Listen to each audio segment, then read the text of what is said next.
Oke, sudah.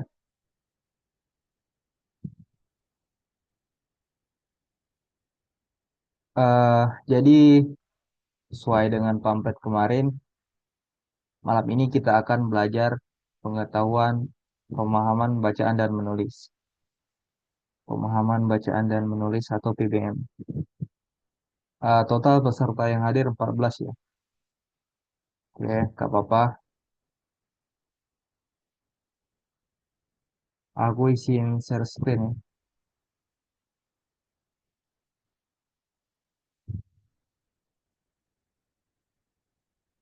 Oke, nggak apa-apa. Yang mau sambil sholat, sholat aja dulu.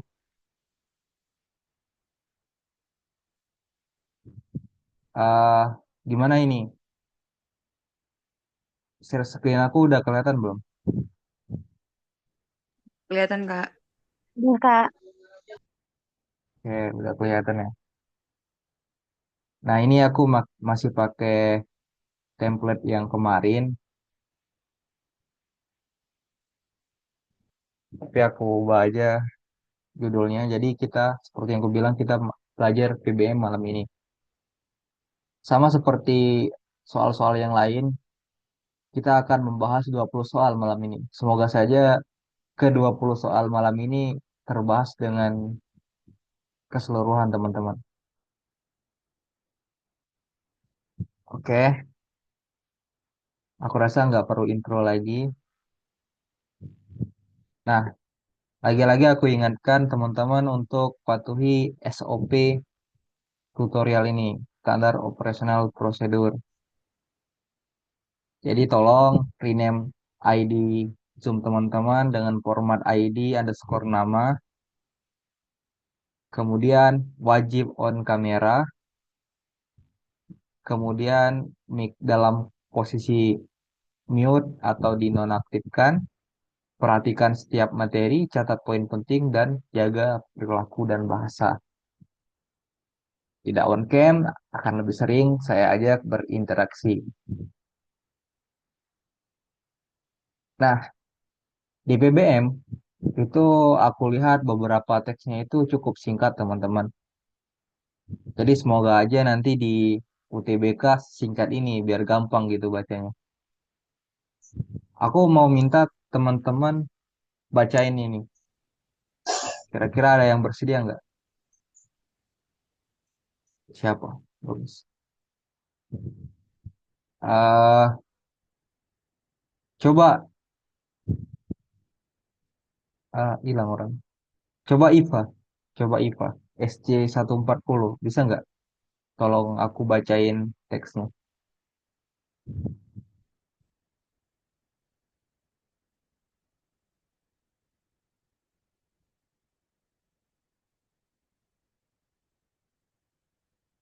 Ini aja. Siapa? Boleh nggak bantuin aku bacain teksnya? Oke, silakan siapa? Sandiaga Uno menyebutkan sektor usaha mikro, kecil, dan menengah UMKM sangat terdampak pandemi COVID-19. Hal itu terjadi di berbagai daerah di Indonesia. Terjadi penurunan hingga 50%. Bahkan didapatkan pedagang yang omsetnya langsung nol dari 100%. Dalam 3 bulan, lebih dari 80% UMKM kita terdampak sangat serius dari pandemi COVID-19 ini. Meskipun begitu, Sandi bilang sejauh ini pemerintah sudah memberikan sejumlah paket intensif bagi UMKM. Dia menegaskan paket stimulus itu harus segera terdistribusikan secara tepat. Lebih lanjut, Sandi menilai kucuran dana 150 triliun bagi UMKM saat ini memang belum terasa dari segi likuiditasi. UMKM baru bisa bernafas untuk sementara waktu jika terdapat penundaan dan kelonggaran, seperti pajak dan cicilan hutang. Oke, terima kasih Sapa. Jadi dia di teks ini bahas terkait pendapat Sandiaga Uno dan terkait UMKM ya teman-teman. Kita lihat ke soal pertama. Di soal pertama, dia ditanya dua bentukan kata yang salah ditunjukkan oleh kalimat berapa gitu. Di sini teman-teman pada jawab apa untuk soal pertama?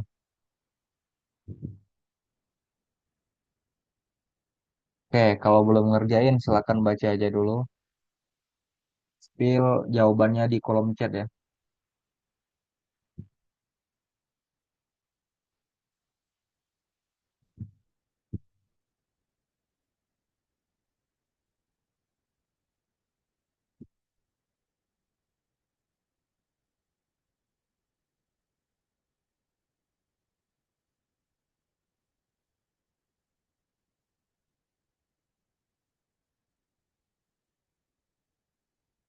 Gimana? Udah ketemu belum jawabannya?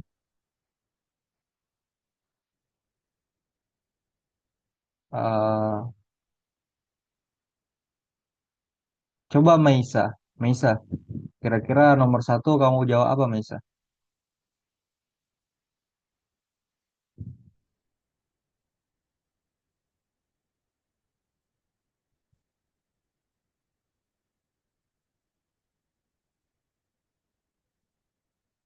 Kalau Eki, gimana Eki?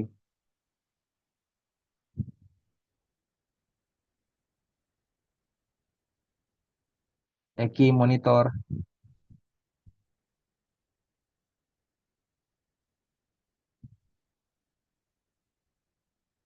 Ada yang tahu nggak jawabannya teman-teman?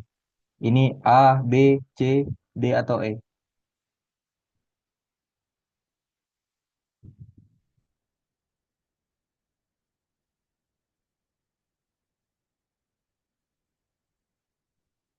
Oke, ada yang jawab D. Yang lain gimana? Ayo, nggak apa-apa teman-teman, nggak apa-apa. Kita belajar di sini.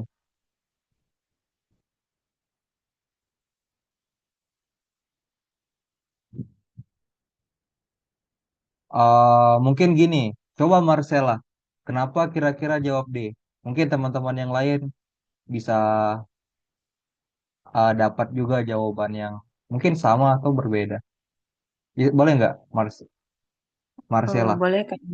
Boleh, cuma aku tuh kenapa aku pilih dia karena di nomor 7 tuh bentukan kata yang salah buat aku tuh kucuran, Kak. Di nomor 7 itu yang aku temukan tuh kata kucuran. Menurut aku itu yang salah. Tapi untuk di nomor 8 aku kurang tahu bagian mana yang salah, Kak. Makanya aku pilihnya yang D, pakai tanda tanya. Karena Oke, aku sendiri masih agak bingung gitu. Kalau aku menurut aku itu kurang cocok sih kata kucuran itu. Nah, itu ada nambahin juga itu si oke, terima itu kasih sih Kak. Marcella.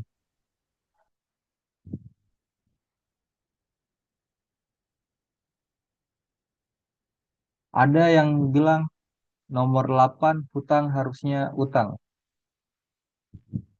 Yang ini.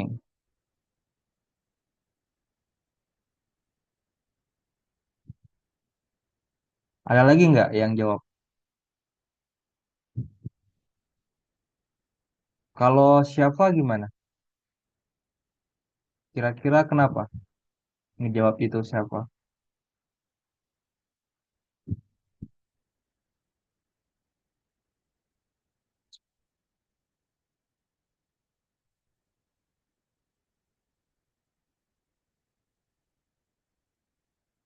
Oke lah, nggak apa-apa. Kita bahas aja teman-teman.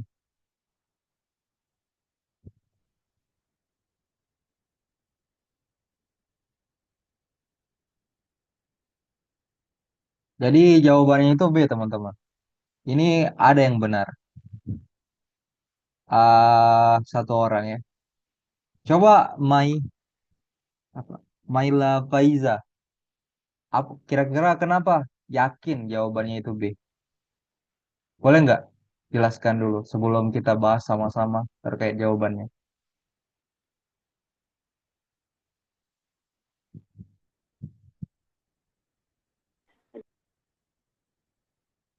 Gimana Maila? Belum kedengaran suara kamu tadi.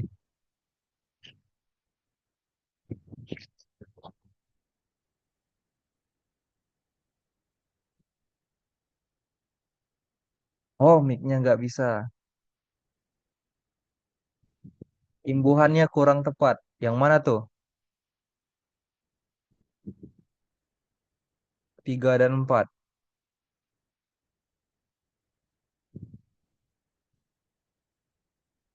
Oke, yang ini kah?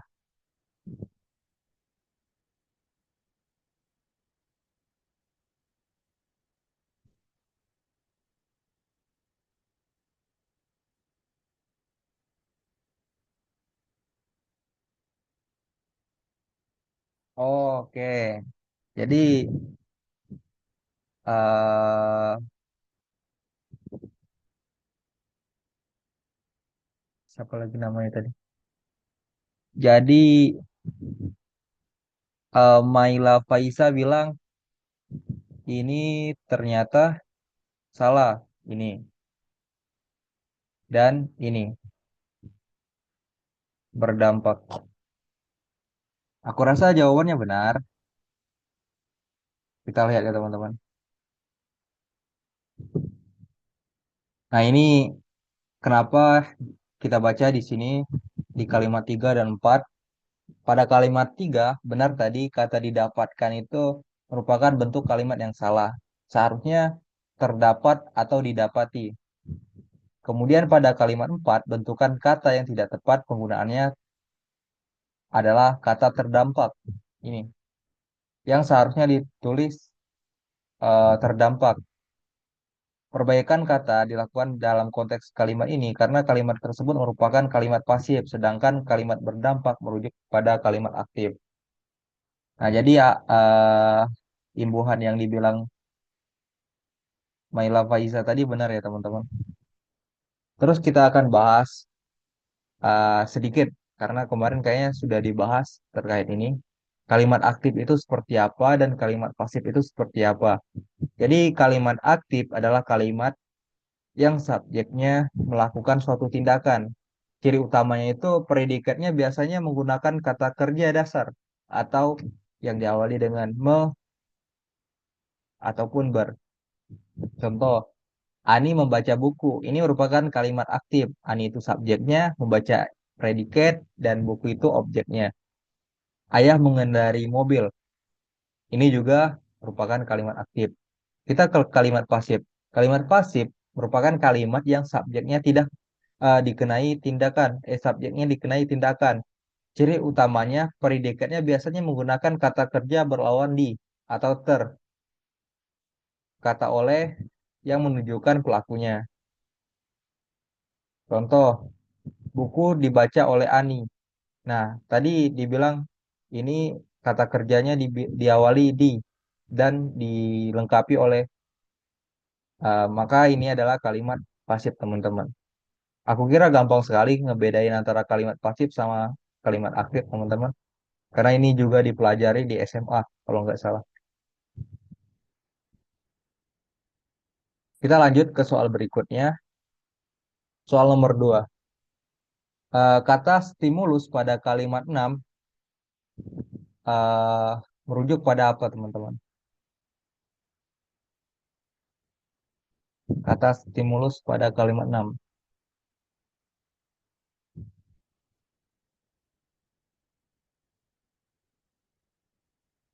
Kira-kira jawabannya apa ini teman-teman?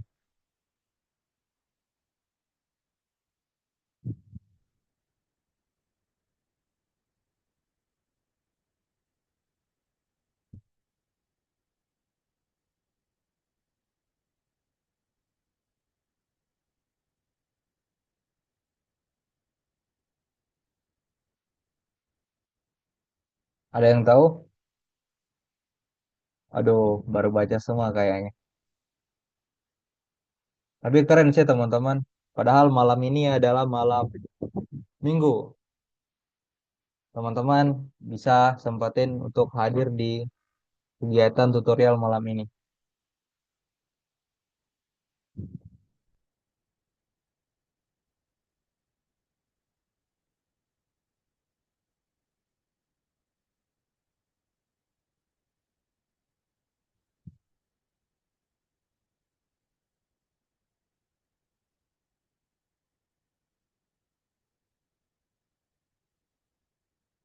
Oke, jawabannya B semua.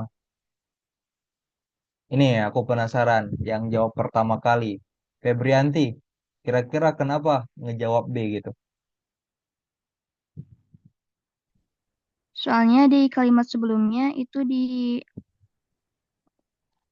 apa sih yang terakhirnya itu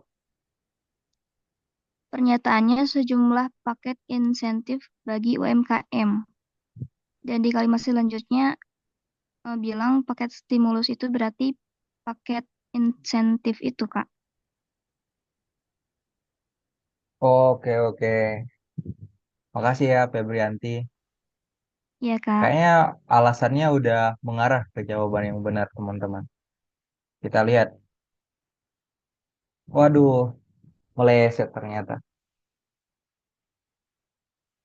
Ada nggak yang jawab C di sini? Waduh, nggak ada, teman-teman. Mau jawab itu Kak. Cuma ini Kak, aku ada pertanyaan Kak soal ini Kak. Oke, boleh, silakan. Oke, kita kan ditanya kata stimulus pada kalimat 6 merujuk. Jadi kita tuh mikirnya langsung kayak, oh berarti kita merujuk ke lihat kalimat sebelumnya itu apa. Dan di kalimat sebelumnya kan kalimat 5 di situ dibilang sejumlah paket intensif bagi UMKM gitu. Jadi langsung aja jawabannya, oh berarti ini jawabannya yang tepat gitu. Singkat tepat, oke ini. Dan ternyata jawabannya malah C. Yang ternyata ada di kalimat selanjutnya itu kalimat 7. Begitu Kak, terima kasih. Oke, aku paham. Aku pas buat soal ini awalnya mikir gitu juga. Ini kok malah jawabannya itu di kalimat setelahnya. Nah, ternyata ini kan di kalimat 5 dia bilang, Sandi bilang sejauh ini pemerintah sudah memberikan sejumlah paket insentif bagi UMKM. Nah, itu ternyata statementnya itu berakhir di sini. Terus dia ini menegaskan suatu apa argumen baru gitu. Paket stimulus itu harus segera terdistribusikan secara tepat. Nah, ini dia nggak merujuk ke kalimat sebelumnya terkait stimulus ini. Ini merupakan gagasan baru dari dia. Nah, kan di sini ada dia bilang lebih lanjut, artinya ini menjelaskan kalimat sebelumnya. Sandi menilai kucuran dana 150 triliun bagi UMKM saat ini memang belum terasa dari segi likuiditas. Nah, ini kalimat 6 dan 7 ternyata punya hubungan gitu. Makanya stimulus itu diambil dari kalimat 7 gitu, teman-teman. Nah, lebih jelasnya kita akan lihat di pembahasan. Jadi kata stimulus itu secara arti dia adalah perangsang, teman-teman. Pada konteks bantuan, stimulus memiliki arti sebagai insentif dana atau bantuan. Nah, sejauh ini kan kayaknya udah benar ini B. Batas ini itu. Pada kalimat 6 pendistribusian stimulus merujuk pada pembahasan kalimat 7. Seperti yang aku bilang tadi, ini kalimat 7 ngejelasin yang ditegaskan kalimat 6 gitu. Yaitu terkait kucuran distribusi dana senilai 150 triliun untuk membantu UMKM. Nah gitu, gimana Marcella? Clear kan? Ya, clear Kak. Nah itu dia. Berarti emang harus membacanya lagi. Terima kasih Kak penjelasannya. Iya, sama-sama. Oke, kita lanjut ke soal berikutnya, soal nomor 3. Oke, sekarang kalimat yang tepat untuk melengkapi paragraf pertama. Jadi kalau di PBM, itu ada soal yang begini. Padahal kalimat ini kan udah kelihatan lengkap tuh. Kita disuruh melengkapi lagi. Apa kira-kira yang nggak dibahas di sini? Gitu inti soalnya, teman-teman. Gimana? Ada yang udah jawab belum? Soal nomor 3.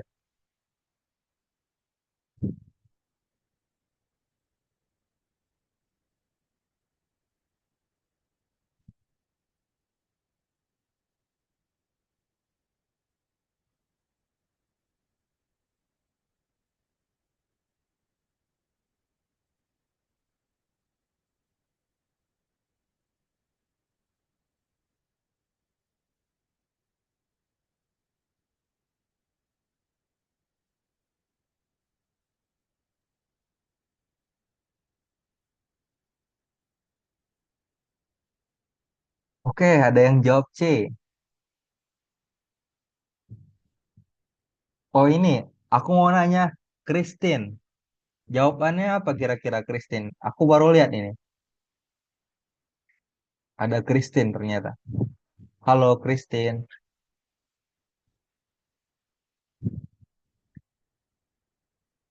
Ini ada yang bingung antara C sama E. Kita lihat apa C, apa E.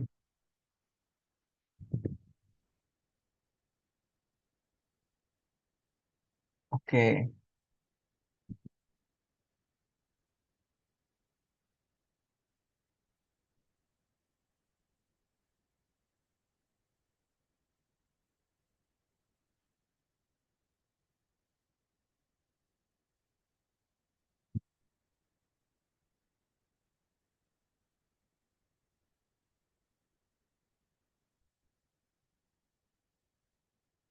oke, ada yang jawab C sama E.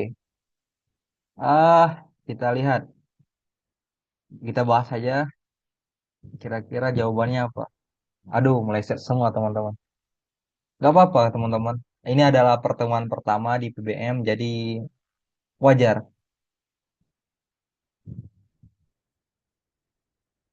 Kenapa A kira-kira? Pembatasan sosial berskala besar yang dilakukan sangat ketat selama 3 bulan menjadi sebab utama. Kita analisis dulu.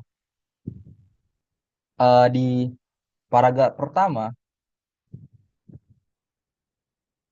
ini Sandi bilang usaha UMKM itu terdampak pandemi COVID-19. Terjadi di Indonesia penurunannya 50%, eh, selama 3 bulan 80% UMKM terdampak sangat serius COVID ini. Nah, tapi ini tidak dijelaskan apa penyebab UMKM ini terdampak dari pandemi ini. Apa karena UMKM ini diserang virus ini kan nggak mungkin. Makanya kita perlu gagasan kenapa ada statement ini, apa yang melandasi ini. Makanya kita harus cari penyebabnya di opsi ini. Ternyata dari A sampai E, opsi yang paling sesuai itu A, teman-teman. Nah, benar, Pava. Pintar. Jadi kita bahas saja teman-teman di sini. Kan pada paragraf pertama menjelaskan dampak COVID-19 terhadap usaha UMKM. Terdapat data penurunan 50-100% gitu. Pada paragraf ini tidak dijelaskan penyebab secara spesifik terhadap kondisi pada bacaan tersebut. Kayak kata Papa tadi, sehingga pembatasan sosial berskala besar yang dilakukan sangat ketat selama 3 bulan menjadi sebab utama. Relevan digunakan untuk menjelaskan penyebab penurunan pendapatan UMKM pada konteks pertanyaan ini. Begitu, teman-teman. Ah, aku mungkin mau nanya nih, kira-kira yang jawab C berani nggak sampaikan alasannya kenapa? Tadi kira-kira jawab C. Ada nggak? Ada nggak yang berani setelah tahu jawabannya ini?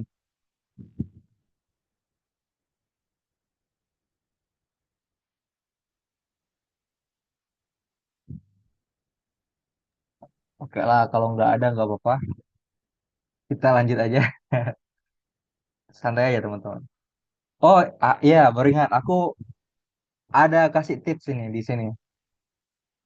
Nah, jadi untuk jawab pertanyaan seperti ini, kita harus membaca paragraf secara keseluruhan. Pahami isi dan inti paragrafnya. Kita identifikasi ide pokoknya atau gagasan utamanya. Perhatikan kalimat sebelum dan sesudah bagian yang kosong. Tapi kan di sini nggak ada bagian yang kosong, teman-teman. Jadi kita analisis saja apa kira-kira yang belum disampaikan pada teks tersebut atau paragraf tersebut. Kemudian tentukan jenis paragrafnya. Apakah dia deduktif, ide utamanya di awal, atau induktif, penjelasan dulu baru ide utama, atau paragraf campuran gitu. Kan kalau idealnya ide pokok itu dilengkapi dengan data-data atau penjelasan gitu yang memperkuatnya. Kemudian cari hubungan antar kalimat. Periksa apakah paragraf butuh kalimat pendukung, contoh, atau kesimpulan. Terus gunakan kata hubung karena akibatnya oleh karena itu misalnya untuk melihat alur logisnya. Jadi kita lihat di sini untuk mengidentifikasi hubungan antar kalimat. Kan tanda hubung antar kalimat ini bisa menjelaskan apa itu hubungannya.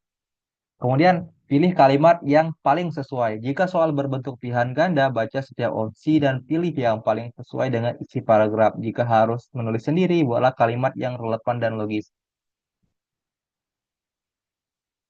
Nah, di sini aku cantumin juga bagaimana sih struktur ideal suatu kalimat, suatu paragraf gitu. Jadi paragraf itu harus berisi kalimat utama tentunya. Kemudian ada kalimat penjelas, terakhir ada kalimat penutup. Nah, biasanya kalimat penutup ini di paragraf terakhir di bagian teks. Biasanya gitu, teman-teman. Aku rasa di sini cukup clear. Coba teman-teman nanti dipelajari lagi, latihan lagi. Aku yakin soal kayak gini bisa lah ditaklukkan.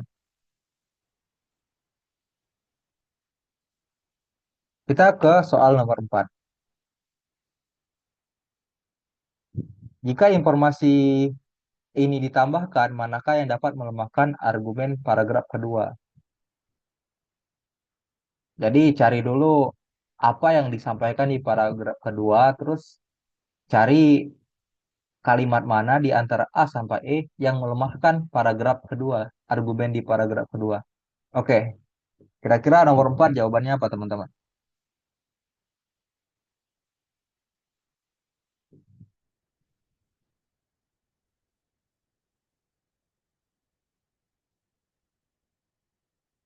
Ada yang udah dapat?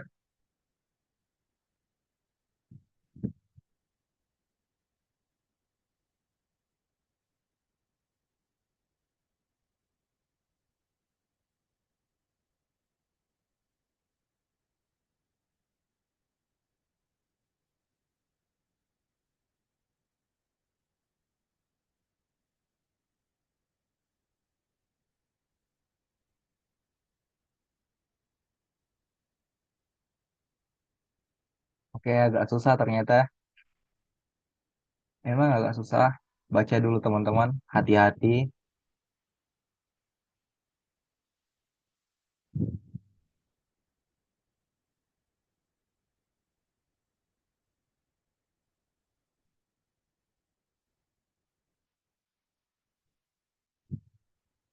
Mungkin fokus ke kalimat 8 teman-teman.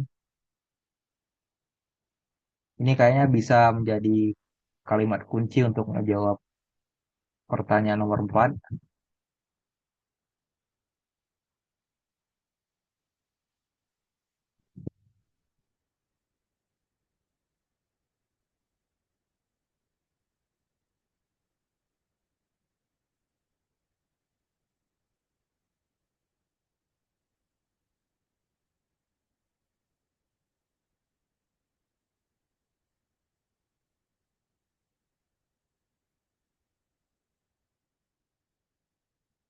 Oke, ada yang udah ngejawab nih. Kira-kira di antara Febrianti sama Pipit, siapa yang mau bantu jawab alasan kenapa pilih A? Karena tadi Febrianti udah, coba Pipit sekarang. Boleh nggak? Aduh kak, kayaknya aku mau ganti jawaban deh. Soalnya kan itu Oke, boleh. nomor 8 kan kayak penundaan dan kelonggaran. Terus itu juga insentif yang dikeluarkan oleh pemerintah melonggarkan UMKM membayarkan kewajibannya. Itu juga bisa kak, soalnya kan kayak dilonggarin gitu ya kak. Jadi kayaknya aku mau mikir lagi deh kak.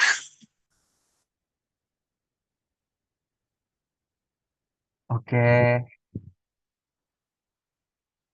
sebenarnya kayaknya A itu udah bagus sih jawabannya. Tapi coba pikir deh teman-teman yang lain. Ada nggak yang nemu jawaban lain?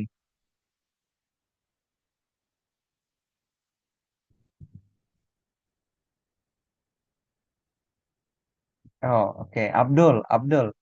Kenapa E?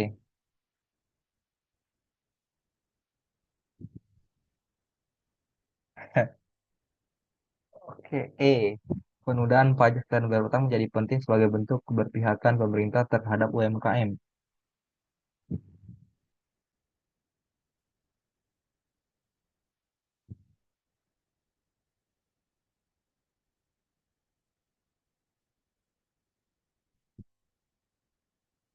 Oke, lihat. Coba teman-teman baca di sini kalimatnya. Kucuran dana 150 triliun itu kan belum terasa atau belum tersalurkan dengan baik ke UMKM lah gitu. Bisa dianggap gitu. Terus di sini dia bilang di kalimat 8, UMKM baru bisa bernapas untuk sementara waktu. Sementara waktu jika terdapat penundaan atau kelonggaran. Artinya itulah. Oke, jangan terlalu berlama-lama. Tambah bingung nanti kita lihat aja jawabannya. Nah, kan bener. Sebenarnya alasan dari Pipit tadi masuk akal. Kenapa dia hampir gak jadi pilih A? Karena dia menganggap kayaknya ini pemerintah udah mengeluarkan insentif untuk melonggarkan bayar pajak. Kayaknya ini mendukung gitu. Tapi ternyata enggak. Nah, jadi pada konteks paragraf kedua, insentif dianggap tidak terlalu membantu UMKM karena yang dibutuhkan oleh UMKM adalah penundaan dan kelonggaran pajak serta cicilan hutang. Makanya tadi aku bilang baru bisa kan UMKM baru bisa bernapas untuk sementara waktu jika terdapat penundaan dan kelonggaran. Ternyata yang lebih berdampak itu penundaan dan pelonggaran dibandingkan dengan kucuran eh ini apa nih? Insentif 150 triliun. Kayak ini nih uang 150 triliun ini udah kepotong-kepotong gitu sampai ke UMKM sehingga nggak ngaruh. Makanya lebih ngaruh itu ini gitu. Nah, sehingga pilihan A itu nggak sesuai teman-teman.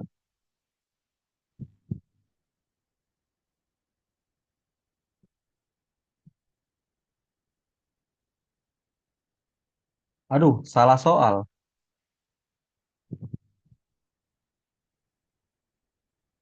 Salah ini, bukan ini soalnya.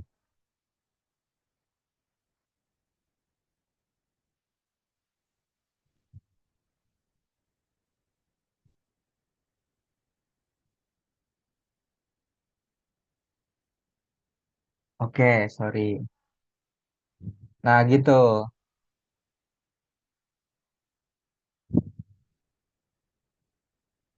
Gimana? Udah pada paham belum? Agak anu sih memang soalnya yang nomor 4 sama 3 ini, tapi aman lah. Kalau dipelajari lagi, kayaknya bisa. Kita lanjut aja kali ke soal nomor 5 teks berikutnya.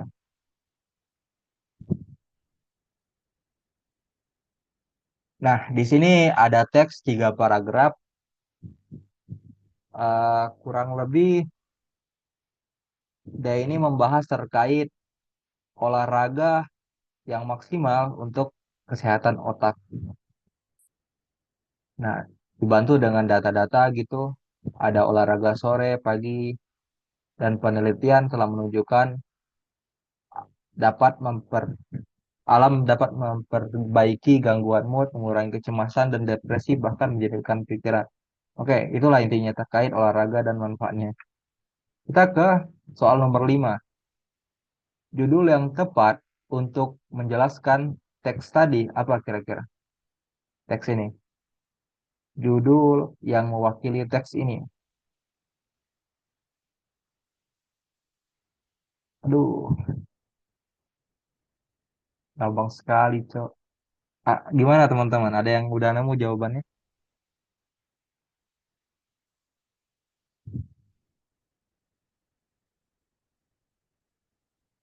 Oke, ada yang jawab B.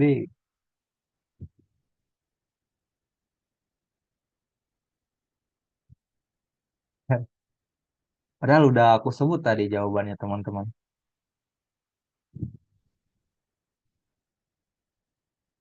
Oke, pada jago semua. Jawab B. Oke, kita lihat aja pembahasannya benar nggak. Masih ada yang mau jawab? Aku hitung sampai 5 deh. Satu, dua, tiga, empat, lima. Oke, nggak ada lagi. Langsung aja.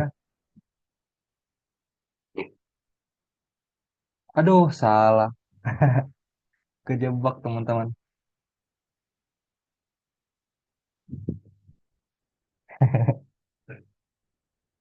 Oke, intinya jangan percaya aku teman-teman. Repeat. eh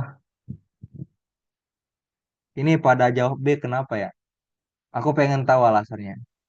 Apa karena niru Abdul atau karena punya apa? Punya alasan sendiri ini? Aku mau tanya Ismi deh. Ismi, kenapa kira-kira jawab B?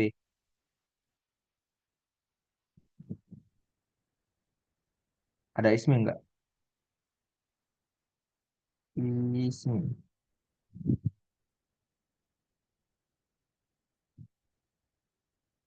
Atau Christine aja deh, Christine. Christian, oh, maksudnya Christian. Christiani. Sorry, sorry, salah sebut.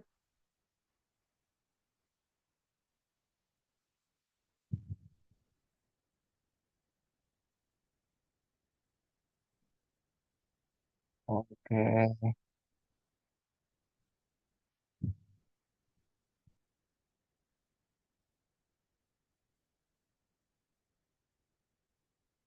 oke. Ismi bilang karena judulnya yang B cukup jelas dibanding A. Terus Abdul bilang karena dapat mengoptimalkan otak itu udah berkali-kali. Jadi kayaknya B memang jawabannya. Aku juga gitu sih menurutku. Tapi ternyata enggak. Kita lihat kenapa kira-kira enggak.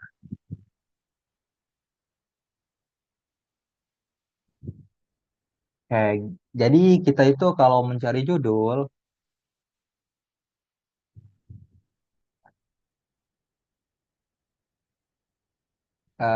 harus menentukan premis atau kata kunci masalah yang berupa suatu permasalahan di tiap-tiap paragraf. Masalah sendiri bukan berarti kendala, melainkan hal atau topik yang dibicarakan. Di paragraf pertama, coba kita lihat apa masalah atau premis yang dibahas.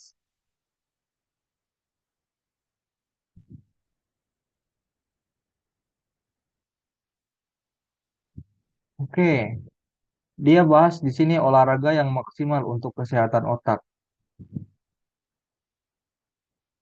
Terus di sini paragraf kedua,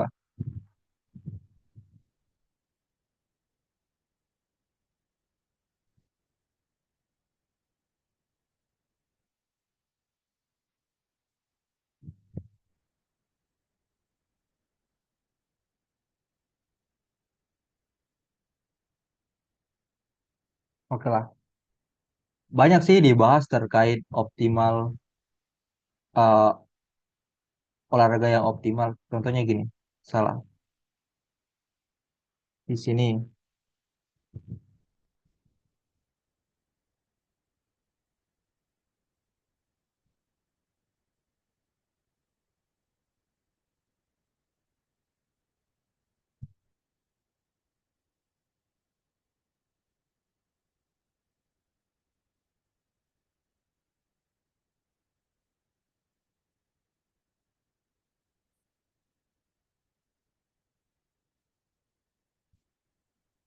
Nah, kenapa kayaknya kenapa di judulnya nggak cocok yang B? Karena di paragraf ketiga itu nggak ada dia bahas terkait dapat mengoptimalkan otak gitu.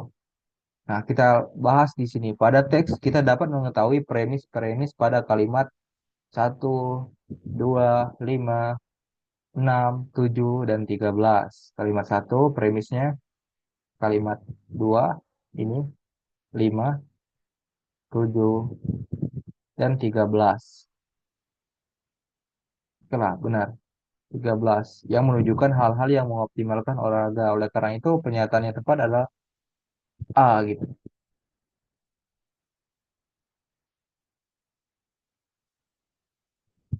Oke, jadi gitu.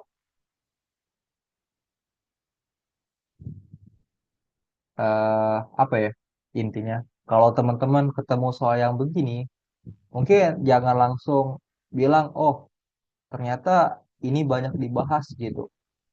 Tapi carilah premis-premis atau hal yang memang dibahas di setiap paragraf.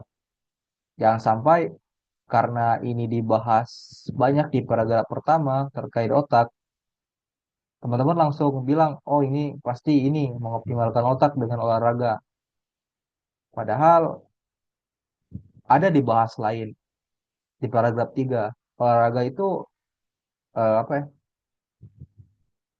eh, di paragraf 3 itu dia bilang dapat memperbaiki gangguan mood, mengurangi kecemasan dan depresi, bahkan menjadikan pikiran. Ini manfaat dari aktivitas di luar untuk seperti olahraga gitu. Nah, jadi bukan mengoptimalkan otak dibahas di paragraf 3. Kurang lebih seperti itu. Kita ke soal nomor 6. Oke, kesalahan penulisan unsur serapan terdapat pada kalimat berapa? Ini harusnya nggak terlalu sulit, teman-teman. Karena unsur serapan itu artinya kalimat yang awalnya bukan bahasa Indonesia dijadikan bahasa Indonesia. Ya harusnya gitu kan artinya. Gimana? Ada yang udah jawab belum? Nomor 6.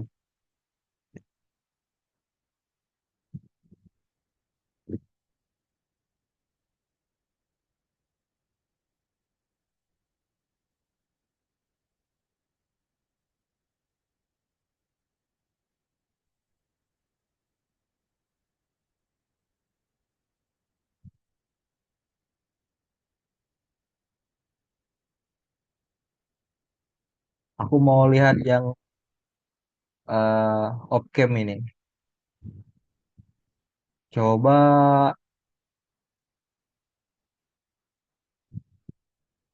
Habibah. Ini yang selalu dapat 100 di kuis PPU. Habibah, Habibah. Iya, Kak. Jawab apa kira-kira di soal nomor 6? Bentar, Kak, baru baca. Oke.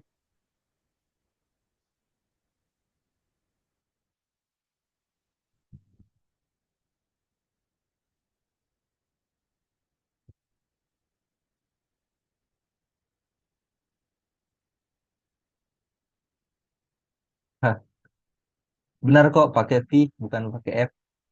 Christian. Oke, nggak apa-apa. Ini ada jawab E. Iya, aku masih bingung antara A sama E, Kak.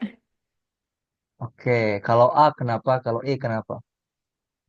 Soalnya kalau A itu di nomor satu itu ada, eh, nggak sih, aku jawabnya E, Kak.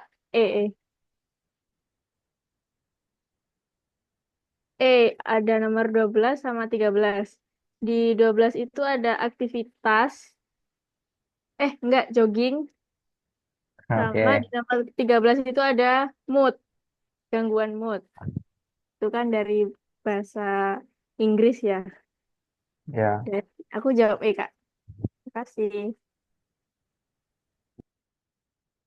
Oke, benar-benar. Jawabannya benar. Makasih, Habibah. Yang lain juga keren ya. Jawabannya benar.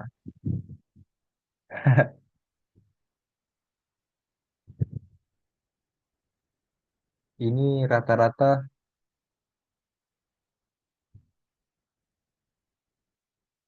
Mungkin teman-teman yang jawab A itu terkecoh di main body green. Ini kayaknya harusnya italic. Terus sama kalimat dua,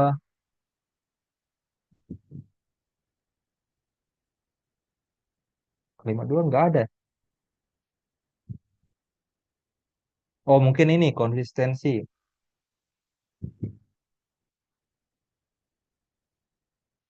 Oke, nggak apa-apa, silakan, silakan.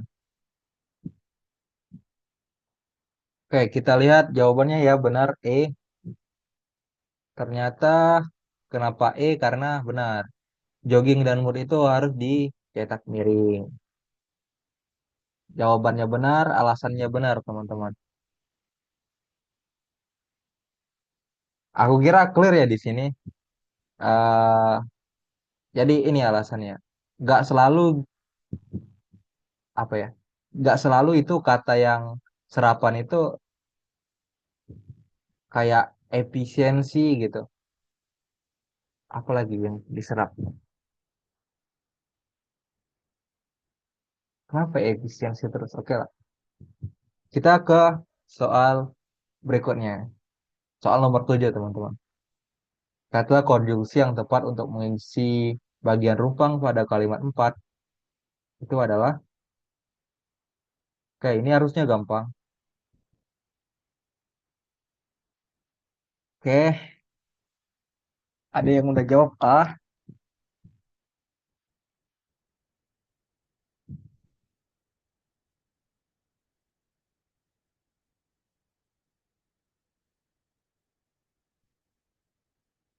ada jawaban lain, atau sama jawabannya A.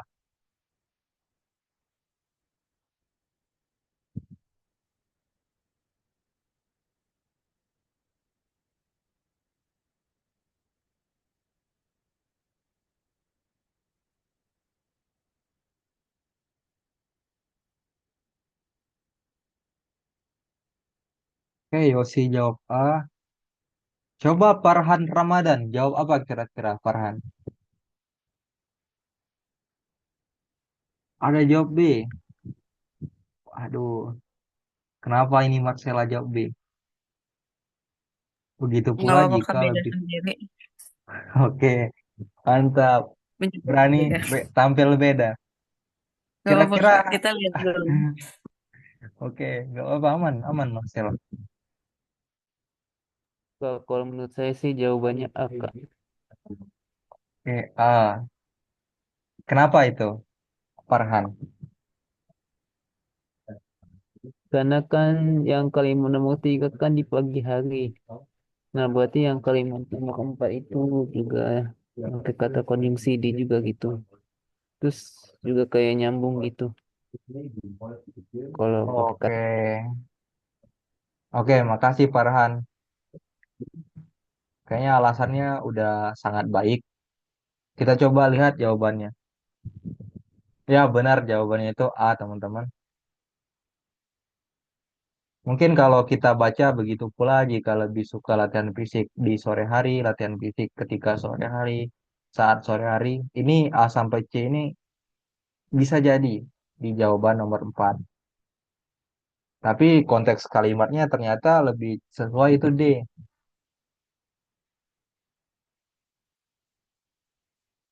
Nah, jadi pada konteks kalimat ini, kata di dapat digunakan sebagai konjungsi yang menunjukkan dalam waktu. Dalam hal ini, menunjukkan latihan fisik di waktu sore hari. Berbeda dengan kata ketika dan saat yang menunjukkan makna kini atau saat. Atau menerangkan saat itu juga. Maksudnya olahraga saat sore hari. Kemudian kata akan, ini kan memiliki makna kemudian atau belum terjadi gitu. Yaitu makna kemudian atau suatu yang kita lakukan setelah hal lain kita lakukan gitu. Yaitu menunjukkan keadaan yang belum terjadi. Pada konteks kalimat, kata akan tidak memiliki kecocokan sama sekali. Kayak gitu. Makanya jawabannya itu di lebih tepat. Kita bahas konteks kalimatnya, teman-teman.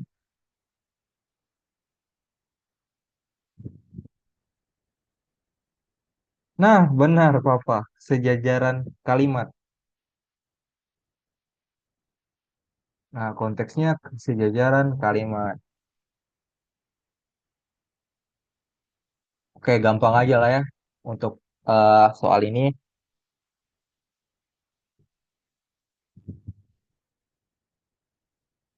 Kita ke soal nomor 8. Aduh, pada kalimat 5 dapat disunting dengan oke. Dia ini menawarkan perbaikan yang tepat untuk kalimat 5. Itu pilihan atau opsi keberapa? A atau B atau C atau D atau E. Kira-kira jawabannya apa, teman-teman?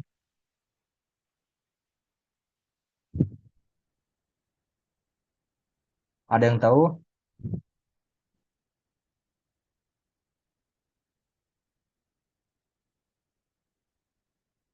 Ya, ada yang jawab B. Mengganti kata adalah menjadi yaitu.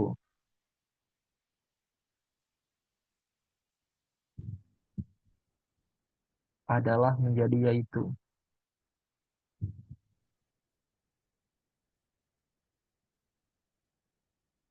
Ada yang jawab D. Mengganti kata komitmen menjadi berkomitmen.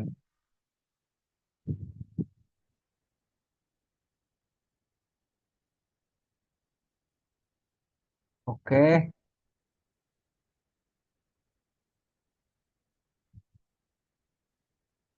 satu suara D dan enam suara satu suara B, enam suara D. Kira-kira siapa ini yang benar? Kita langsung saja ke jawabannya. Oke, benar. Kalau teman-teman baca di sini, eh, menurutnya yang paling penting adalah mencari waktu olahraga yang tepat, kemudian komitmen dengan jadwal tersebut. Kayak ini tuh ada yang kurang gitu di sini. Kalau baca bagian ini sampai sini. Makanya kayaknya kalau kita tambah imbuhan ber di sini itu kayak lebih efektif lah kalimat. Itu kalau pakai insting teman-teman. Kalau kita pakai ah, teorinya kita lihat di sini. Nah, jadi pada kalimat 5 itu kata komitmen ingin ditunjukkan sebagai tindakan. Jadi ini kalimatnya aktif gitu. Nah, sedangkan kata komitmen memiliki fungsi sebagai nomina atau kata benda. Harusnya kata kerja gitu. Oleh karena itu, untuk membentuk kata komitmen sebagai tindakan, perlu kita beri afiksasi. Oke, afiksasi. Kira-kira itu apa afiksasi? Afiksasi. Ber menjadi berkomitmen untuk memberi fungsi sebagai verba atau kata kerja. Ada yang tahu nggak apa afiksasi? Ada yang berani? Oke, benar. Benar kayaknya. Imbuhan di awal kalimat. Ya, udah jelas sih sebenarnya. Ber, kan di awal. Tapi kita akan bahas secara sedikit detail. Apa itu afiksasi, teman-teman? Di sini. Jadi, afiksasi itu termasuk ke dalam diksi gramatikal. Oke, ada istilah baru, diksi gramatikal. Diksi gramatikal itu diksi yang maknanya timbul karena proses gramatikal atau tata bahasa. Tata bahasa. Oke, proses gramatikal itu ada apa aja?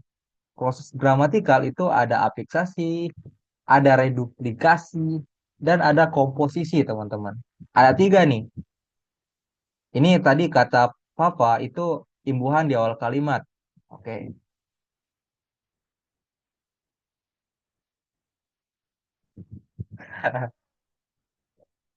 Oke, oke, gak apa-apa. Ralat ya. Imbuhan pada kata dasar D. Kita lihat. Kayaknya udah mengarah sih jawabannya Papa ke istilah fiksasi ini apa. Kita akan bahas. Jadi, afiksasi kalau diartikan ke bahasa bahasa apa bagus? Bahasa kita, proses pengimbuhan dia. Nah, contoh afiksasi. Mei berjalan sendiri menuju ke rumah Ridwan. Kata berjalan mengandung makna gramatikal karena adanya proses afiksasi ber atau proses pengimbuhan kata ber yang berarti berada dalam keadaan berjalan. Sehingga kata berjalan bermakna berada dalam keadaan melangkahkan kaki bergerak menuju gitu. Nah, itu proses pengimbuhan, afiksasi. Aku harap teman-teman bisa ingat ini, siapa tahu nanti berguna. Nah, kemudian ada reduplikasi. Mungkin udah ada yang tahu juga apa itu reduplikasi. Kalau baru tahu, bagus. Di sini kita belajar. Jadi reduplikasi itu proses perulangan atau kata yang diulang-ulang. Aku kasih contoh, kupu-kupu mungkin. Nah, jadi eh bukan kupu-kupu, ini pohon-pohon. Reduplikasi, contohnya ketika di dalam mobil, Mei melihat pepohonan yang tumbang. Adanya proses reduplikasi, kata dasar pohon tidak lagi bermakna tumbuhan yang berbatang keras, tapi bermakna pohon-pohon atau banyak pohon. Apa ya? Oke, pepohonan. Mungkin teman-teman punya contoh sendiri terkait kata yang dilakukan proses reduplikasi. Kita lihat lagi komposisi, proses pemajemukan. Contohnya, hari ini jenazahnya akan diantar ke rumah duka. Penggabungan dua kata sehingga membentuk makna yang sama. Jadi, rumah duka itu bukan berarti rumahnya berluka, tapi ini karena ada proses pemajemukan. Contoh lain mungkin rumah sakit gitu, bukan rumahnya yang sakit. Itu adalah proses pemajemukan. Oke, kayaknya Fafa ini udah banyak belajar terkait teori-teori dasar untuk bahasa Indonesia. Kerja bagus, Papa. Teman-teman boleh ditiru, mungkin belajar dasarnya dulu biar bisa paham terkait ngerjain soalnya gimana. Ini materi-materi gini aku spill-spill dikit aja karena nggak mungkin kita bahas semua ya teman-teman. Banyak sekali nih materi bahasa Indonesia. Kita lanjut ke nomor 9.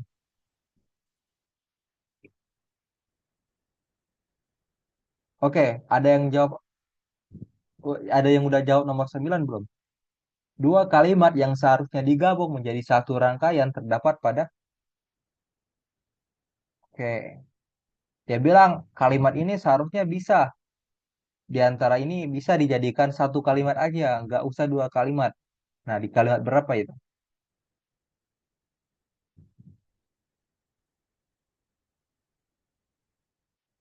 Ada yang udah jawab belum?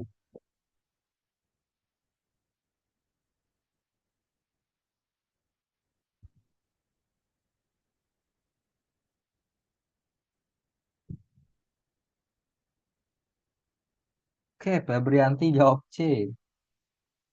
Kalimat 9 dan 10.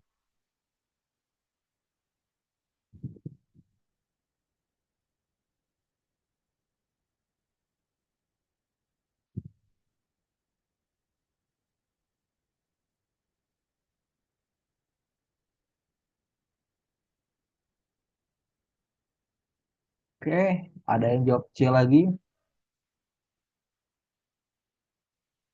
Rata-rata jawab C.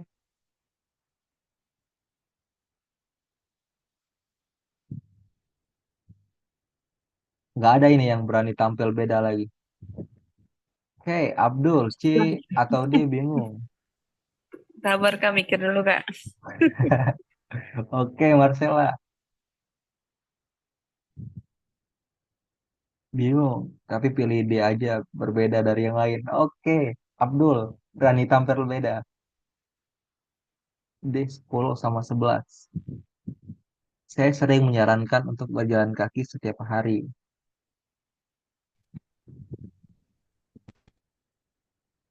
Agak rancu sih, ini lakukan jika memang itu cocok Harusnya ada kata untuk di sini, untuk Anda, kata Roy.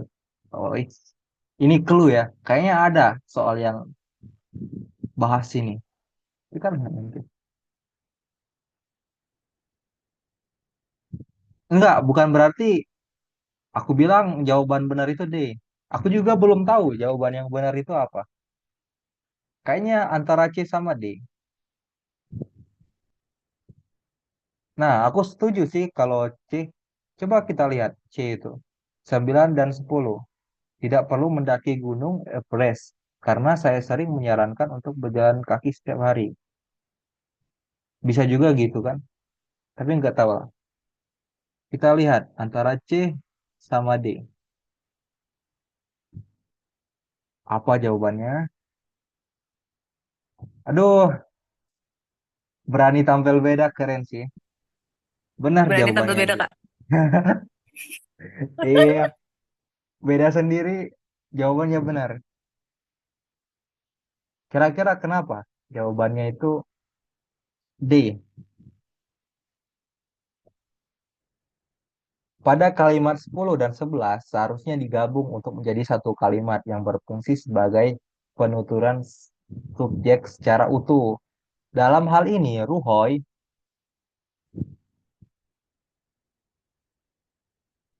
pada kalimat kata saya merupakan sapaan langsung yang seharusnya merupakan penuturan langsung. Sehingga ketika digabung dengan kalimat kalimat yang baru akan lebih baik sebagai kalimat utama dan anak kalimat seperti berikut. Saya sering menyarankan untuk berjalan kaki setiap hari. Lakukan jika memang itu cocok untuk Anda. Nah, gitu. Jadi,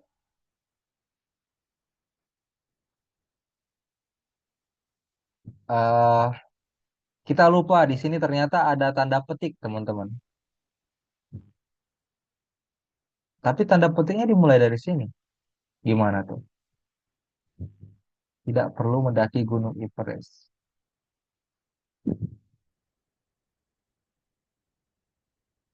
Oke, ternyata bisa di sini juga. Gitulah.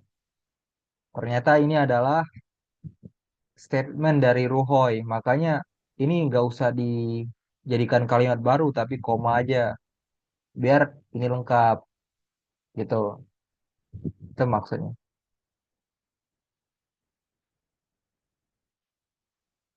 Kak, kalau gitu nomor 9 jawabannya ada dua, yaitu C dan D.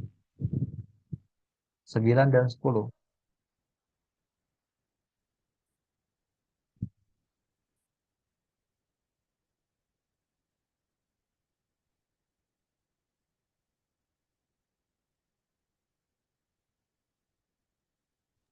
Kak, izin bertanya Kak, Apa kalau itu? di nomor 9 dan 10 dan 11 itu kata langsung Kak.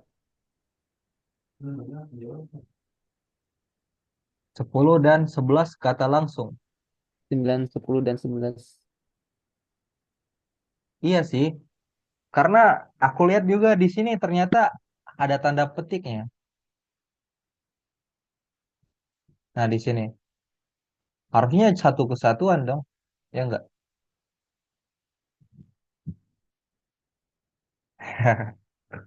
Ini gimana ini yang buat soal? Kayaknya kita yang salah analisa atau yang buat soalnya salah kasih pilihan gitu. Gak Waduh, apa-apa lah. gimana nih, Kak? Kalau dari kunci jawaban itu yang benar D teman-teman. Yang 10 sama 11. Jadi kita lihat aja kunci jawabannya. Tapi kalau teman-teman ketemu gini, harusnya memang kata statement seseorang itu harusnya dalam satu kesatuan dia. Karena dia ada tanda petik gini kan. Lihat di sini. Mana lagi? Nah, ini kan hapus.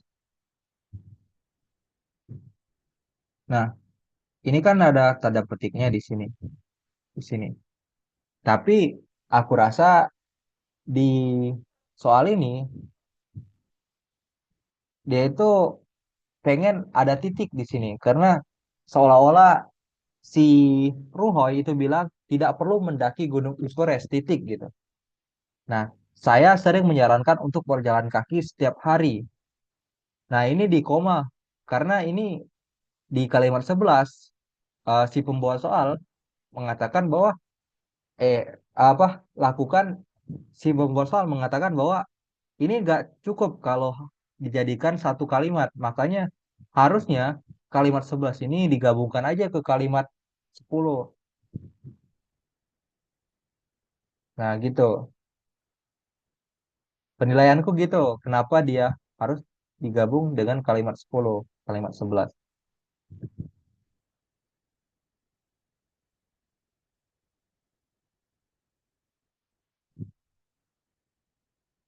Oke, gitu. Ya, gitu aja lah teman-teman. Kita ke soal berikutnya.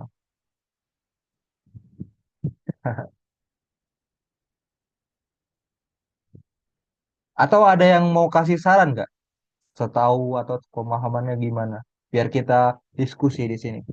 Ada nggak? Ada nggak yang berani? Aku hitung sampai 3 ya. Satu, dua, tiga. Oke, nggak ada. Kita lanjut aja ke kalimat berikutnya. Soal berikutnya. Tapi kayaknya ini waktu nggak cukup lagi deh teman-teman. Nggak tahu kenapa singkat sekali waktunya. Cukup Kak, Eh, ayo Kak pada cukup. para pada paragraf kedua terdapat kesalahan penggunaan frasa yang ditunjukkan oleh kalimat. Kira-kira kalimat keberapa? Ada kesalahan penggunaan frasa. Ingat, frasa itu terdiri dari beberapa kalimat.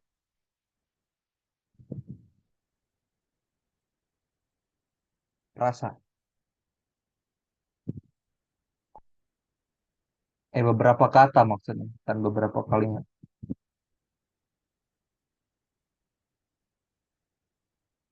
E. Ada yang jawab E.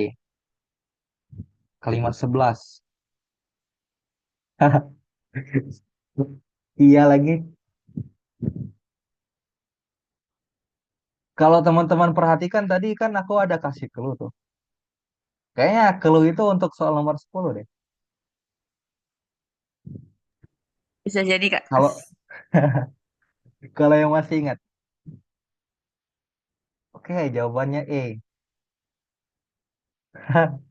Bener-bener, Matsela kayaknya masih ingat. Oke lah, kita bahas saja.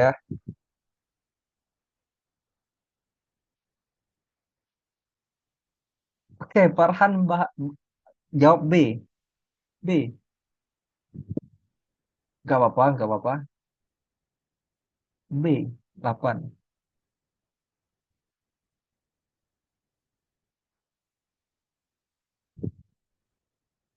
Berani tampil beda. Gak apa-apa, Farhan.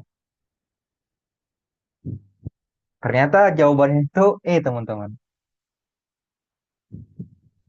Banyak yang benar di sini. Oke, kita lihat. Kita fokus ke kalimat 11 sekarang. Seperti yang aku bilang tadi, coba kita baca, lakukan jika memang itu cocok untuk, cocok Anda kan. Kayak ini kurang untuk deh. Makanya saya kan tadi udah bilang, kurang ini. Jadi pada kalimat 11 perasa yang ditunjukkan adalah cocok Anda. Namun sebagai perasa, terlihat bahwa kedua kata gabungannya yaitu cocok dan Anda tidak memenuhi kaidah bahasa yang sesuai. Karena tidak berfungsi sebagai dijelaskan, menjelaskan DM atau menjelaskan, dijelaskan MD. Kemudian sapaan langsung tidak bisa dijadikan frasa karena memiliki kedudukan sebagai nomina orang gitu. Alih-alih sebagai frasa, gabungan kata tersebut lebih cocok dipisahkan dengan konjungsi menjadi cocok untuk Anda. Oke, kalau dari saya tadi benar ternyata teman-teman. Harusnya ada untuk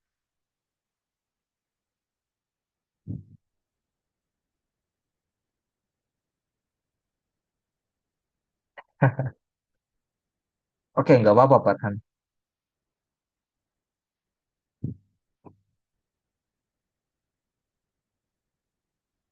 Kita ke, aduh, bisa ini kayaknya simple soal yang berikutnya. Ini teman-teman jawab apa?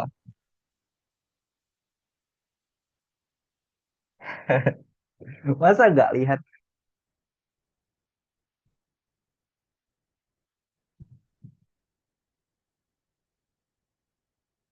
Waduh, padahal tadi jelas banget loh, kelihatan jawabannya gitu.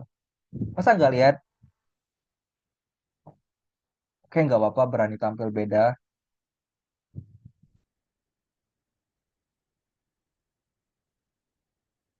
Kita lihat jawabannya itu benar nggak? B. Aku juga awalnya lihat ini, kayaknya ngapain ini diganti? Benar, begini memang. Ternyata harusnya Idul Fitri itu digabung. Nanti deh, teman-teman pas Idul Fitri lihat penulisan kata Idul Fitri itu udah benar belum? Jangan-jangan mereka masih dikasih spasi. Nah, harusnya digabung ya, teman-teman.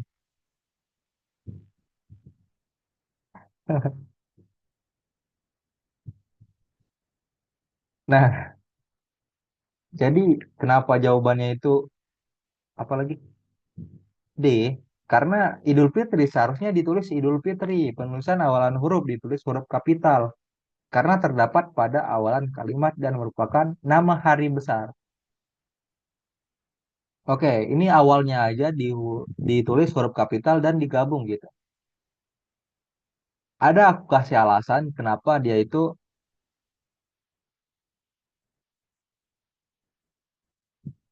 ya aku juga baru tahu. Ternyata eh, di Puibi itu benar begini atau di KBBI teman cek benar begini. Nah, kenapa ditulis Idul Fitri? Karena dia itu kata serapan dari bahasa Arab gitu. Yang mengalami penyesuaian ejaan sesuai kaidah tata bahasa Indonesia. Salah satunya aturan dalam penyerapannya. Penggabungan kata yang sudah dianggap sebagai satu kesatuan makna gitu. Penggabungan kata idol dan fitri, id atau bahasa Arabnya idol, berarti hari raya. Dalam serapan ini menjadi idul gitu. Fitri, eh, fitri berarti berbuka, dari artinya di Indonesia kan dari puasa gitu. Saat digabung dalam bahasa Indonesia, aturan ejaan bahasa Indonesia menyarankan penggabungan tanpa spasi jika sudah dianggap satu istilah tetap. Maka Idul Fitri lebih sesuai daripada Idul Fitri. Gitu. Semoga teman-teman paham.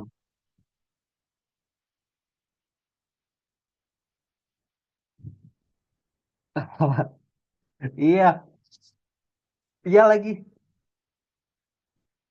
Memang kayaknya yang nulis banner itu nggak tahu bahasa Indonesia dia. Atau mungkin baru tahu juga.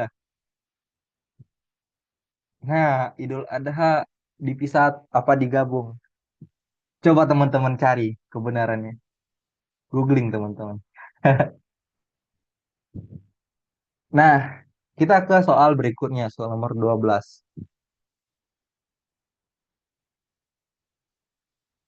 Kata adalah itu diperbaiki atau diganti jadi sebab, diganti jadi walaupun, atau seperti, atau demikian. Oh iya, mungkin ada teman-teman yang belum tahu cara jawab pertanyaan seperti ini. Jadi, dia ini nggak ada soalnya. Dia ini ada yang di bot aja atau ditebalkan-tebalkan aja. Itu adalah kalimat yang harusnya diubah atau tidak gitu. Nah, jadi dia jadikan soal langsung gitu.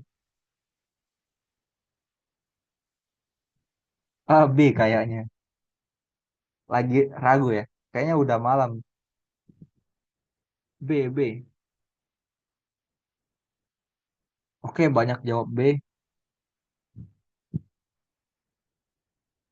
Kita lihat, benar nggak jawabannya B? Waduh, sudah jago nih.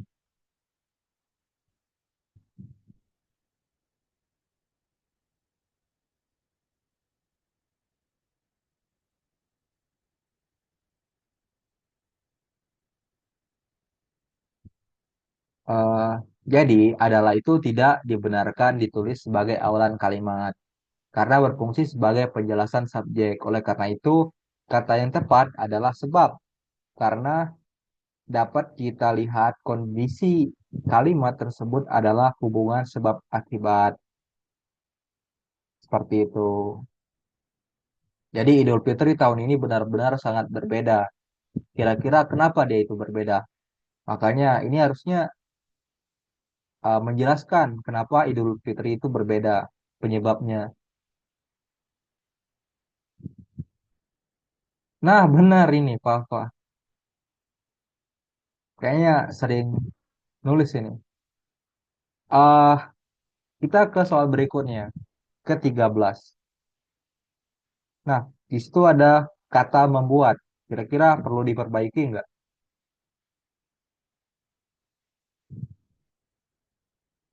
Membuat.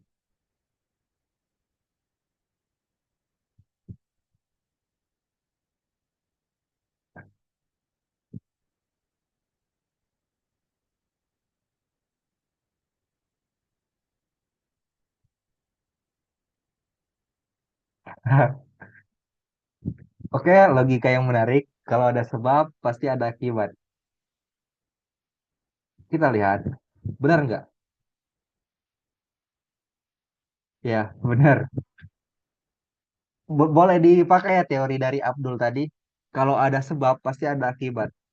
Bisa jadi ini berlaku di beberapa soal atau beberapa kasus. Kita lihat. Kata membuat tidak tepat karena penggunaannya lebih cocok pada proses pembuatan barang, prosedur gitu.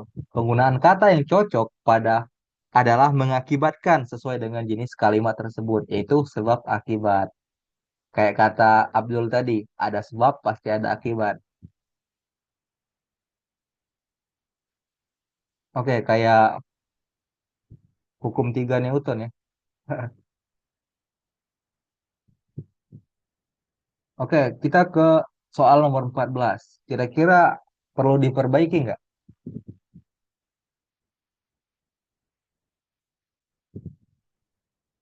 Bulan suci. Aduh, ini bau-bau Ramadan ini udah kerasa. Masa bulan suci aja nggak tahu?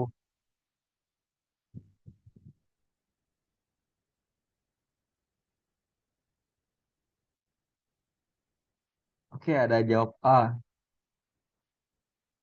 ada jawab B. Oke, nggak apa-apa. Bisa jadi jawabannya benar. Kita lihat. Ya, karena ini di tengah-tengah kalimat, makanya ini nggak ada yang kapital, teman-teman.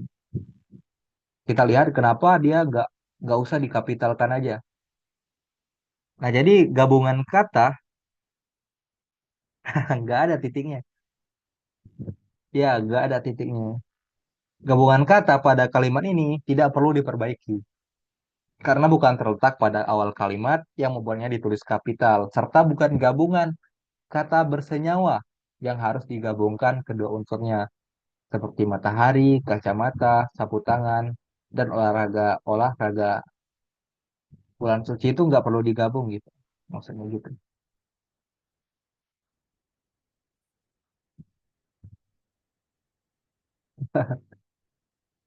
Nah, kita ke soal nomor 15.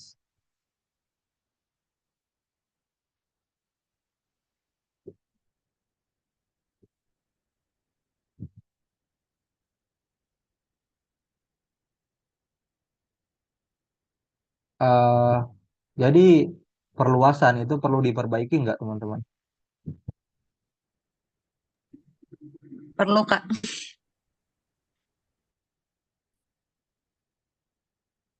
Oke, kira-kira jawabannya apa? C, C. Oke, banyak yang jawab C.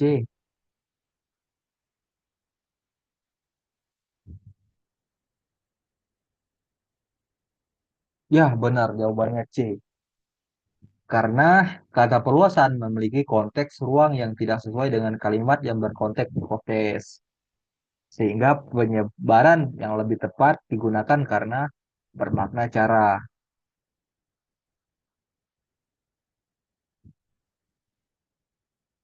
Masa wabah diluaskan? Kan nggak nyambung. Nah gitu lah. Ini kalimat kayak gini itu bisa kita insting aja. Oh ini nggak cocok nih. Pakai perlu penyebaran aja cocok. Nggak perlu teori-teori gitu.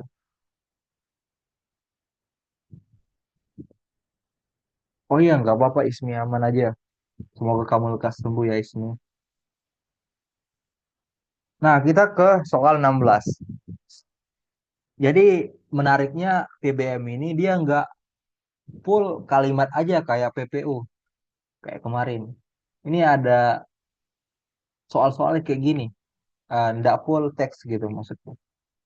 Kira-kira di soal nomor 16 teman-teman bisa kebayang nggak jawabannya apa? Ingat, tidak efektif kecuali berarti kalimat efektif.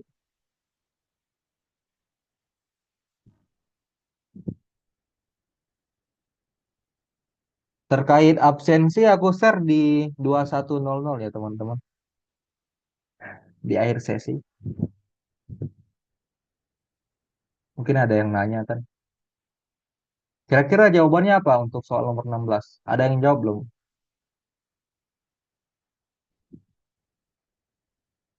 C. Kayaknya C. Ada jawab D.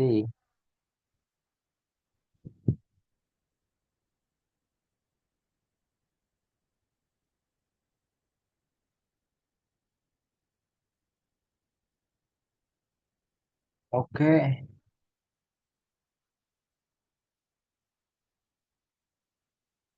kita lihat jawabannya apa. Yang jawab C, selamat. Anda benar.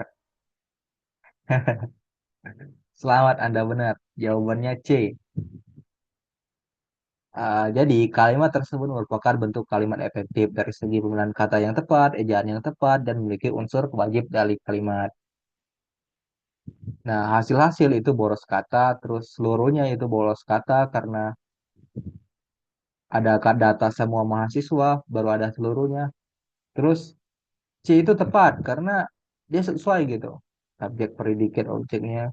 Meskipun dan tetapi ini kalimatnya bertele-tele, ada tanda hubung ini, terus ada pertentangan ini. Ngapain gitu?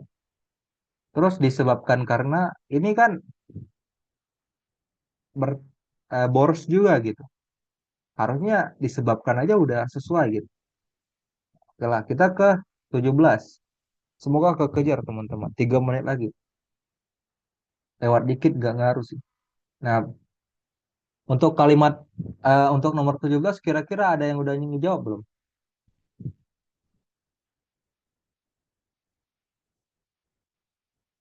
Kalimat di atas dapat diperbaiki dengan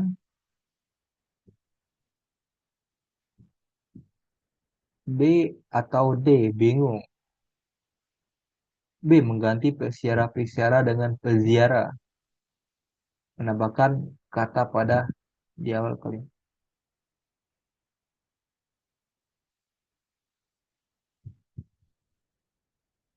Kayaknya D salah, D salah.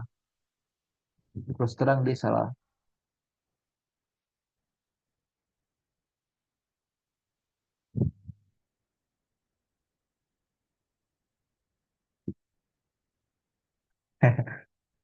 Oke, D, B atau D bingung. Kayaknya Abdul ini teorinya gini. Kalau dia punya pilihan pertama, terus dia kepikiran pilihan kedua, makanya dia harus pilih kedua. Karena nggak mungkin dia yakin ke pilihan pertama kalau muncul pilihan kedua. Kayaknya gitu sih konsepnya. Gak apa-apa, mindset yang bagus. Nah, jawabannya itu B. Iya, B jawabannya. Coba teman-teman lihat, peziarah-peziarah dari berbagai daerah. Kayak nggak nyambung nggak sih? Dibacanya ambigu. Nah, benar, Marcella.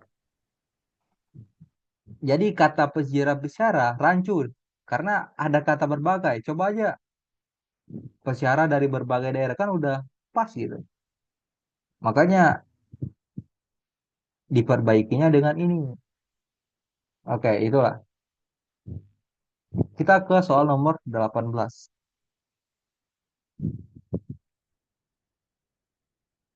Kira-kira jawabannya apa ini teman-teman? 18.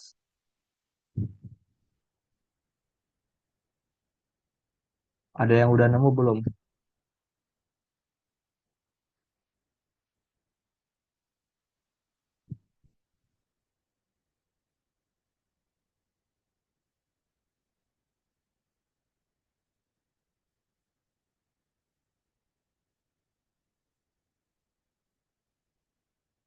Oke, ada yang jawab,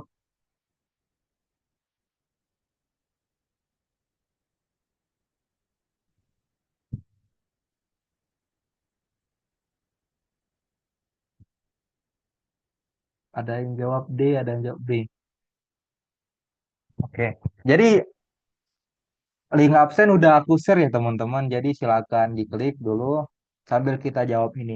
Sisa dua soal aja. Jadi tolong sediakan waktunya mungkin 5 menit doang. Gak apa lah kita bahas tuntas saja biar nggak ada PR. Pun ada PR, nggak ada yang ngerjain. Beberapa orang aja yang ngerjain aku lihat. Terakhir itu di PPU yang ngerjain cuman 4 orang. Waduh, gak apa-apa. Jadi benar teman-teman, jawabannya itu D. Kenapa? Karena eh, kata ketidak konsisten itu terdiri dari dua kata, tidak dan konsisten. Nah, karena ini harusnya diapit oleh dua imbuhan, makanya dia itu harus dijadikan gini, ketidak konsistenan. Kemudian kata yang tepat selanjutnya adalah di antara. Mungkin kalau teman-teman bisa selektif jawabannya, itu bisa oh ini bisa, benar ini, 3 opsi, D, B, A. Karena teman udah familiar sama di antara. Terus tinggal cari ketidakkonsistenan gitu.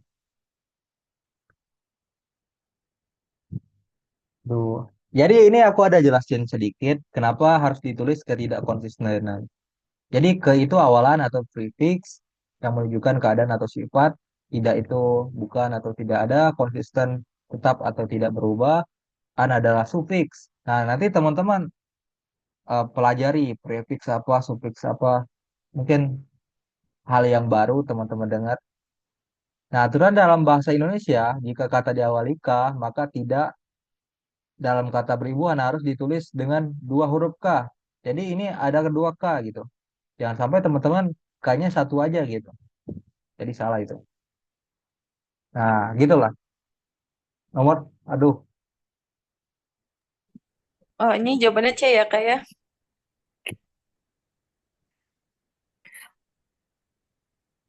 kenapa? Mana?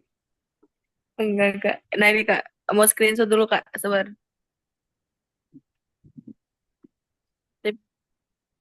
Lanjut, Kak. Jawabannya D. Kenapa C? Oh, enggak, Kak. Tadi lihat. Yang sebelumnya. Lanjut, Kak. 19, Kak. Oh, ya, ini jawabannya apa? Ada yang tahu jawaban ini apa? Tadi kelihatan, teman-teman. Masa nggak lihat? Oke, Marcella kayaknya kelihatan nih. Jawab Marcella. Apa tadi jawaban? Ya, jawabannya adalah B, teman-teman. Benar, B. Kenapa B? Karena getok tular. Oke, Keluar. mungkin teman baru dengar. Getok tular itu apa? Getok tular itu ditulis terpisah harusnya. Artinya ini tuh memiliki makna mulut ke mulut gitu. Nah, mungkin bisa jadi bisa teman-teman nanti gunakan kata getok tular karena kayaknya sering digunakan ini mulut ke mulut. Oh, baru tahu. Oh, bahasa Jawa. Aku kira bahasa apa gitu. Bahasa Jawa. Serius, Papa. Soalnya aku bukan orang Jawa, Papa. walaupun nama aku Dimas ya. Kelanjut aja ke soal terakhir. Alhamdulillah, soal terakhir.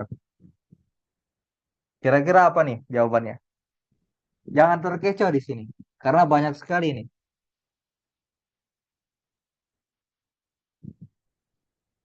E, ada jawab E. Waduh, jago semua kayaknya. Walaupun udah Wah, malam, konsentrasinya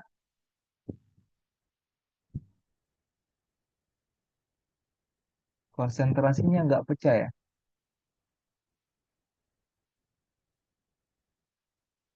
Oke, sejarawan.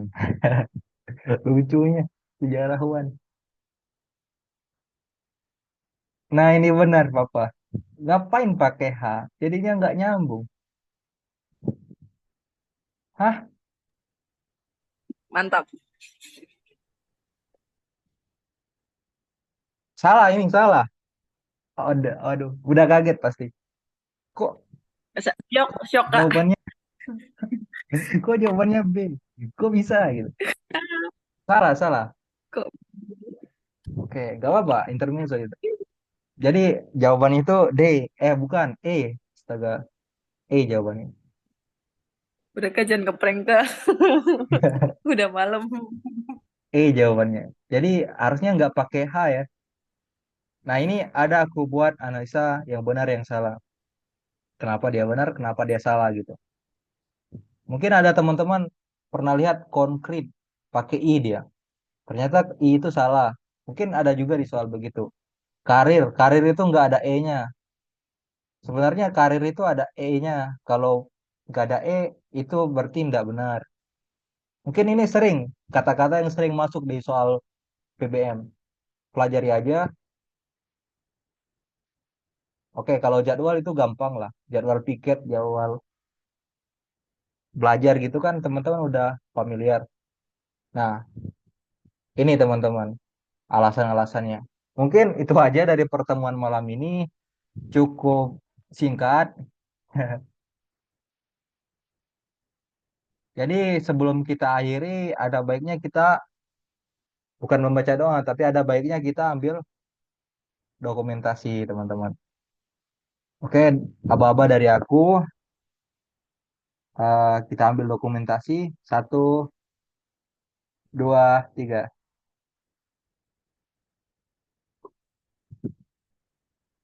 Oke, kita ke slide berikutnya. Satu, dua, tiga.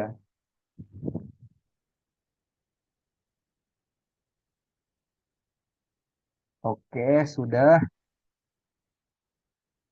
Cukup di sini untuk sesi malam ini. Mohon maaf, lebih 8 menit ya teman-teman. Silakan, jika teman-teman ada aktivitas lain, boleh meninggalkan Zoom ini. Mungkin masih ada lah waktu malam minggunya 3 jam lagi teman-teman. Terima kasih udah join di Zoom ini. Terima kasih banyak. Semoga tetap awet semangatnya teman-teman.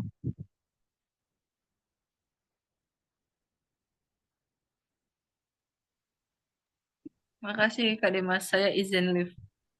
Oke, sama-sama. Silakan.